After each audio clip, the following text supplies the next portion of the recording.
Na aula de português de hoje, nós vamos ler um texto que é O Bicho, né?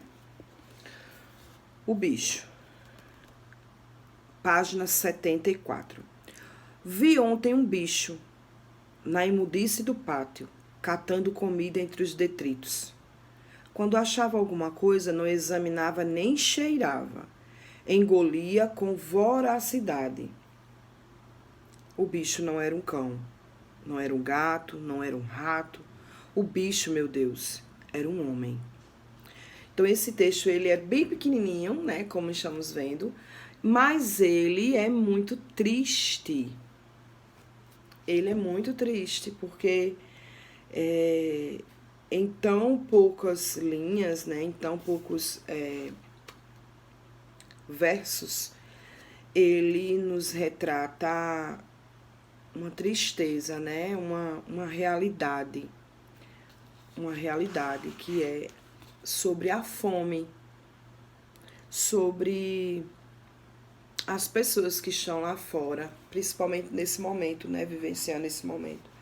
As pessoas que estão se virando, como se diz, né? Com fome e comendo restos nos lixos. Então, esse texto, ele é muito triste. Porém, né, como muitas coisas tristes que nós lemos, ele nos dá uma lição. O quanto nós somos privilegiados, né, por comer tantas coisas gostosas, por comer muitas vezes o que a gente quer, né, o que a gente pede ao nosso pai, à nossa mãe. Tem como fazer isso hoje? Tem como comprar isso hoje? Olha que coisa maravilhosa. Então, temos que agradecer, né, por essa vida boa que nós temos, por não comermos restos, né, de lixo. Então, tudo isso é privilégio nosso. Nós temos que avaliar aí, né, refletir depois desse texto tão pequeno e tão significativo pra gente. E vocês vão fazer em casa, né, claro. Vocês vão fazer a atividade do estudo do vocabulário, que é a página 75, certo? Façam bem direitinho, com bastante atenção, porque está simplesmente facílimo, né? O que você não conseguir, vai atrás de pesquisar, de aprender, porque tá fácil. E é só essa paginazinha, tá bom? Português por hoje, só essa paginazinha, que é para estudar o vocabulário. Onde está o vocabulário? Abaixo do texto. Lá nós temos o que é bicho, o que é imundício, o que é pátio, catando, detritos, examinava e voracidade. Tá certo? Então, a aula de hoje é voltada para essa tristeza, para essa realidade, que é a fome, que é a pobreza, né? A desigualdade social, que a gente fala tanto em sala de aula, que a gente conversou tanto, né? Muitos com poucos com muito e muitos com nada, né? Essa é a desigualdade social nua e crua na nossa frente, né? No nosso livro, nos nossos estudos. Então, façam aí essa atividadezinha que está muito fácil, tá bom? E agora nós vamos voltar nosso estudo, nossa leitura, né, nosso momento lá com a região norte ainda. Porém, dessa vez é sobre o clima e sobre a vegetação da região norte, né? Ainda estamos na região norte. Vamos dar uma olhadinha aqui nela. Região norte, né? Relembrar aí os estados: Rondônia, Amapá, Amazonas, Pará, Roraima, Acre e Tocantins, né? Estamos ainda falando da região norte. Só que antes nós falamos, que caiu até na nossa avaliação, sobre relevo, né? Sobre demografia, hidrografia, né? Sobre o estudo, a história da região norte, né? Os grupos étnicos, vimos a extensão, a área, né, da região norte. E hoje nós vamos conversar um pouquinho sobre o clima da região norte e a vegetação, certo?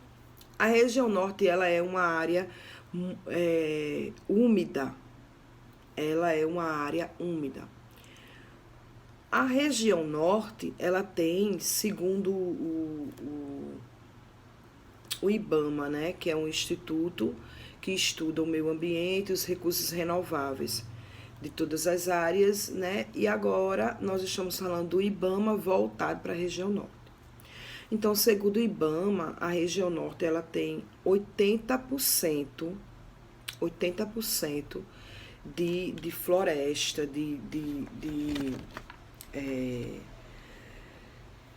como é que eu posso dizer, meu Deus, de vegetação, né? A floresta amazônica, por exemplo, ela tem 80% dela é na região norte, certo? E o IBAMA, ele nos informa que 15% dessa floresta já foi devastada. Não é triste isso? Já foi devastada. 15% desses 80% já foi devastada essa floresta aí, né? Então, a região norte, ela apresenta temperaturas elevadas o ano todo. Claro que existem exceções, né? Existem estados como Rondônia e Acre que ocorre o fenômeno da friagem, certo? Ocorre o fenômeno da friagem. A região norte, ela é a região mais úmida do Brasil. Nela acontece um fenômeno.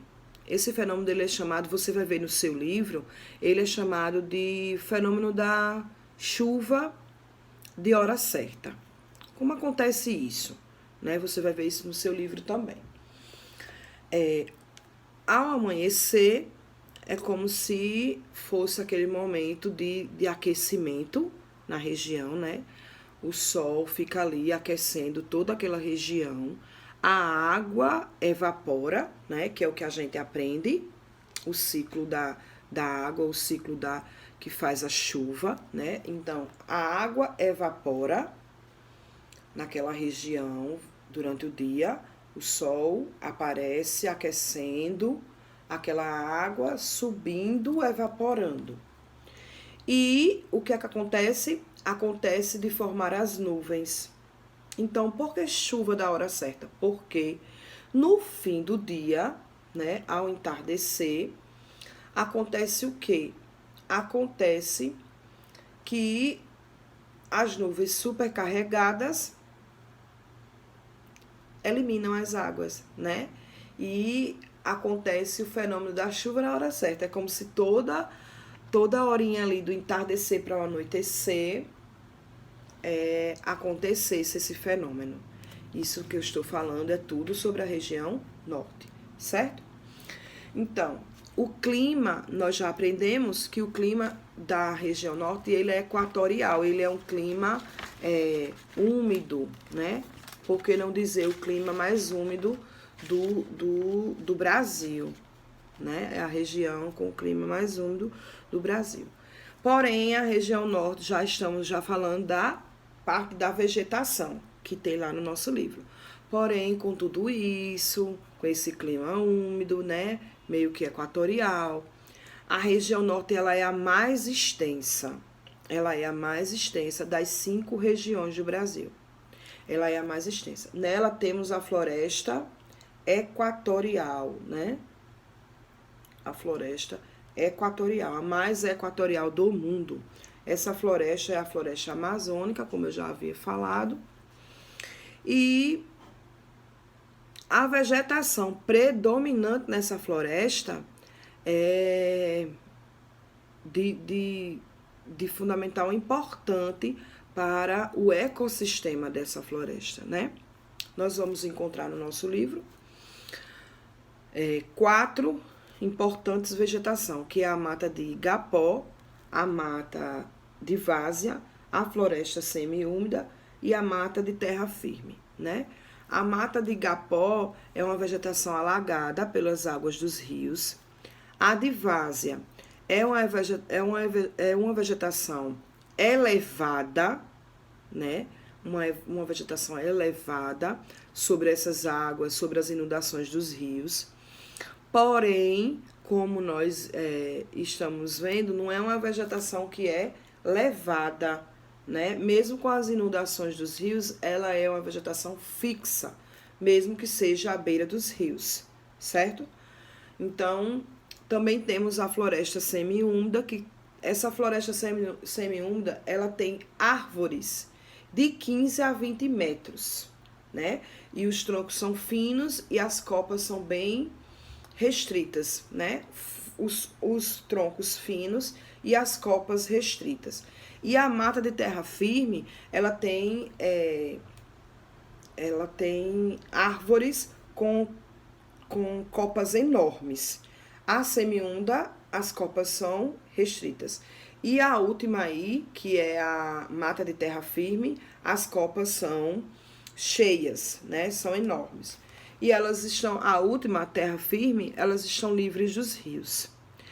Há outras vegetações, claro que há, né? Até porque a floresta amazônica, ela é a maior em número de espécies de animais e plantas. Há outras vegetações, mas as que eu citei são as principais, certo?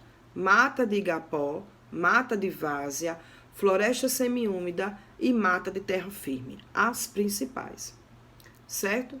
Então, nós vamos ver aí no nosso livro, né, a importância que se tem essa floresta aí, né, amazônica. Ela é a maior floresta tropical do mundo, né? Ela tem uma concentração de biodiversidade do planeta, a maior concentração de biodiversidade do planeta. O que é isso? Biodiversidade, né? Diferentes tipos de animais, de plantas, de muitas coisas, gente. A floresta amazônica é muito rica. É tanto que muitos estrangeiros, né, vêm ao Brasil apenas para visitar a floresta amazônica. Olha que fantástico, né? E ainda assim não vê tudo, né? Não vê tudo, não visita tudo na floresta. Não consegue levar para o seu país tudo que há na floresta amazônica. Nosso livro tem tudo isso, falando de tudo isso, certo? O que eu acho assim interessante e que tem no nosso livro e que eu vou ressaltar aqui é porque nós temos que ver a questão da devastação, né, nessa floresta aí. As pessoas que vivem próximas, né, às regiões da floresta amazônica, são pessoas que sabem explorar a floresta, vivem daquilo, dos recursos da floresta amazônica, porém, não devastam, não matam esses recursos, né? Aproveitam bem tudo que há na floresta. Então, é disso que nós estamos falando nesse momento, das pessoas que querem devastar a floresta amazônica de forma... querem se aproveitar da floresta amazônica de forma errada. É isso que faz a devastação, né? Os maiores responsáveis pelo desmatamento da região são as madeireiras, que agem de forma ilegal, né? Querem também um dos maiores motivos também. As pessoas agem de forma ilegal, querem o avanço da criação de gado naquela região. O pior é que 4/5 dessa atividade são desenvolvidos em terras do governo do Brasil e sem autorização dos órgãos ambientais. A construção de hidrelétricas também provoca profundos impactos ambientais. O aumento da área devastada traz sérios problemas para o meio ambiente, né? aquela área devastada, que está sendo devastada sem autorização nenhuma dos órgãos ambientais. As pessoas que estão por trás dessa atitude, elas não percebem o quanto elas estão danificando, né, a floresta, a biodiversidade, aquele ambiente, né? Porque se eu atrapalho qualquer que seja aquele habitat, né? Qualquer que seja aí a minha atitude, eu não, inconsequentemente, eu não estou percebendo que estou danificando o habitat de alguns animais, de algumas plantas. Isso é muito sério, gente. Então, eu achei aqui, estudando sobre o assunto, uma observação lá no Atlas, no nosso Atlas. Ao contrário do que muita gente pensa, a maior parte do solo na Amazônia é pobre. O solo da Amazônia, a maior parte é pobre, com algumas manchas de terra roxa bastante férteis e áreas limitadas de um areião imprestável. Portanto, a maioria dos solos não é boa para o cultivo. Aí tem pessoas, né? Pessoas grandes, órgãos, fábricas, indústrias que acham que aquela área tem uma terra boa para o cultivo, né? É tanto que os índios, gente, os índios, lá na época da colonização, quando os portugueses chegaram aqui, eles sabiam como agir diante da natureza, o que eles podiam tirar da natureza para a sua sobrevivência, o que eles não podiam, como eles iam fazer aquilo para que não acabasse, né, aqueles recursos. Então é isso. Hoje nós vimos o clima e a vegetação da região norte, né? Nós vimos o quanto a região norte é rica, né? Por conta da floresta amazônica. Vimos as vegetações na beira dos rios. E isso é muito importante, né? Que nós fiquemos por dentro, que nós possamos estudar, procurar saber mais. Tudo isso é muito importante, certo, pessoal? Então, não esqueçam que nós ainda estamos estudando a região norte, tá certo? Então, tudo de bom, façam o exercício, né? Respondam direitinho, pesquisem e até a próxima aula, tá? Até amanhã.